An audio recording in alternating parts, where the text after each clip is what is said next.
Hi friends, SR ஜங்கலில் இருக்கிறோம். SR ஜங்கலில் இருக்கிற ரூமில் பாத்ரூம் டூர் தான் இந்த வீடியோவில் பார்க்க போகிறீங்க. பாத்ரூம் எப்படி இருக்குன்னு பாருங்கள்.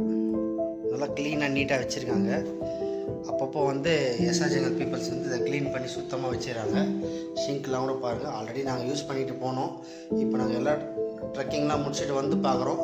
எல்லாமே சூப்பராக க்ளீனாக இருக்குது. ரூம்ஸ் எல்லாமே ஃப்ளோரில் கூட ஃபுல்லாக மாப் போட்டு க்ளீன் பண்ணி வச்சுருக்காங்க. இது டாய்லெட்டு. அதே மாதிரி இந்த ரூமில் உங்களுக்கு எஸ்ஆர் ஜங்கல் அவங்களே பார்த்தீங்கன்னா உங்களுக்கு 2 ப்ரஷ்ஷு ஒரு பேஸ்ட்டு கொடுத்துட்றாங்க. இதை நம்ம துணியெலாம் வச்சுட்டு குளிக்கும் போது யூஸ் பண்ணிக்கலாம். இது ஷவர், மேலே ஷவர் இருக்குது. இவங்களே பார்த்தீங்கன்னா இதில் ஷாம்பு அண்டு ஷவர் ஜெல் ரெண்டுமே ப்ரொவைட் பண்ணிடுறாங்க. இல்லை hot water, cold water, any time hot water, cold water எல்லாமே வருது. ரொம்ப சூப்பராக இருக்குது. இந்த வீடியோ நீங்கள் பிடிச்சிருந்தா லைக் பண்ணுங்கள், கமெண்ட் பண்ணுங்கள். என்னுடைய சேனலை நீங்கள் இப்போ தான் ஃபஸ்ட் டைம் பார்க்குறீங்கன்னா மறக்காமல் சப்ஸ்கிரைப் பண்ணிவிட்டு பாருங்கள். தேங்க்யூ.